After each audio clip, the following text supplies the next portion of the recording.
going back to the subject of the Sunnah prayer, that was a question that was asked in the previous session.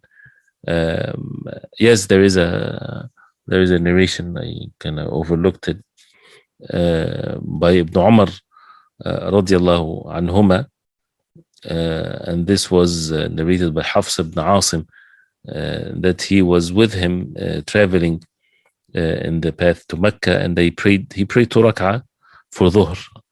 And then a man, he looked and some people were praying, and he said, what these people are doing? He said, they're making the optional salah. He said, I would have completed my salah. And he said, oh, my cousin or so, I was with the Prophet ﷺ in traveling, and he did not pray more than the 2 rak'ah. That means he did not pray the sunnah while I was traveling with him. And I was also with Abu Bakr, and he did not increase anything more than the 2 rak'ah.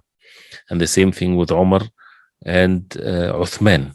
And he said, indeed, you have in the Messenger sallallahu alaihi wasallam the best example.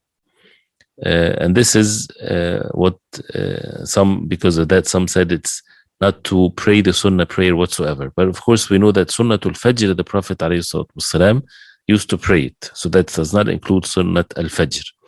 But the Jumhur, the majority of the ulama, are in opinion that it's still okay for a person to pray the sunnah prayer. And there's a lot of authentic hadith where the Prophet ﷺ would pray nawafil or nafil or optional salah on the camel when he would travel with whatever directions it goes to. So that means the Prophet ﷺ would pray while traveling, and this is authenticated in many hadith, that he would pray while traveling, while mounting on the camel, and he would face whatever direction it takes him. The fard, he would come down, of course, and he prays. So the statement of Ibn Umar states that this is what he saw, but it doesn't mean that the Prophet ﷺ did something else, because he was narrating what he saw from the Prophet ﷺ. So, and of course also that he would pray Sunnatul Fajr. He would not miss Sunnatul Fajr whatsoever. And there's also, some of the narrations where a Sahabi would say that I've seen the Prophet ﷺ while traveling, he would pray 2 rak'ah after Dhuhr also, that he would pray it. He would pray 2 rak'ah for Dhuhr and 2 rak'ah afterwards. So, so this is, it shows that's why the majority is that if it's better to avoid, it's to be avoided, and a person will get the rewards of it.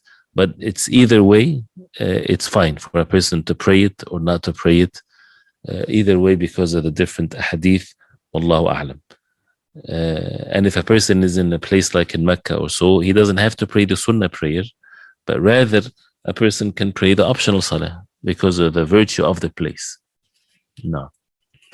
Jazakumullah khairan for the question now.